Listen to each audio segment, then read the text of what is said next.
বাবা মা আদর করে নাম রেখেছিল পুতুল। খালেদা খানম পুতুলই পরবর্তীতে বাংলাদেশের ইতিহাসে প্রথম নারী রাষ্ট্রপ্রধান বেগম খালেদা জিয়া। বাংলাদেশের রাজনৈতিক ইতিহাসে তাকে সবচেয়ে ডিসেন্ট পলিটিশিয়ান হিসেবে আখ্যা দেওয়া হয়। রাজনৈতিক শিষ্টাচার, পরিমিত আলাপ, সংগ্রামমুখর জীবন, সংকটময় মুহূর্তে আপোষহীন মনোভাবের কারণে তাকে দেশীয় রাজনীতির ইতিহাস তাকে এক অনন্য স্থানে স্থাপিত করবে বলে মনে করেন রাজনৈতিক বিশ্লেষকরা।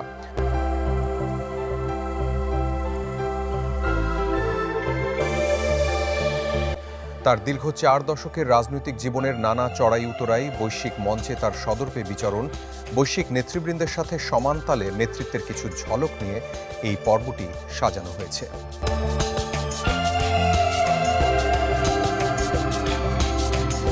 1991 সালের নির্বাচনে জয়ী হয়ে তিনি বাংলাদেশের প্রথম নারী প্রধানমন্ত্রী হিসেবে দায়িত্ব গ্রহণ করেন এবং 91 থেকে 96 পর্যন্ত ক্ষমতায় ছিলেন। পরে 2001 সালের নির্বাচনে আবারও জয়ী হয়ে 1 থেকে 6 সাল পর্যন্ত দ্বিতীয় দফায় সরকার পরিচালনা করেন।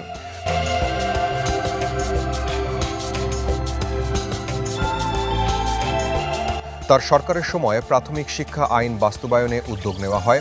মাদ্রাসা শিক্ষা, বিজ্ঞান ও প্রযুক্তি বিশ্ববিদ্যালয় সহ বিভিন্ন শিক্ষা প্রতিষ্ঠান গঠনের উদ্যোগ নেওয়া হয়। নারী শিক্ষা, কর্মসংস্থান, অবকাঠামো উন্নয়ন, দারিদ্র্য বিমোচন এবং অভিবাসী কল্যাণ কার্যক্রমেও তিনি গুরুত্ব দেন।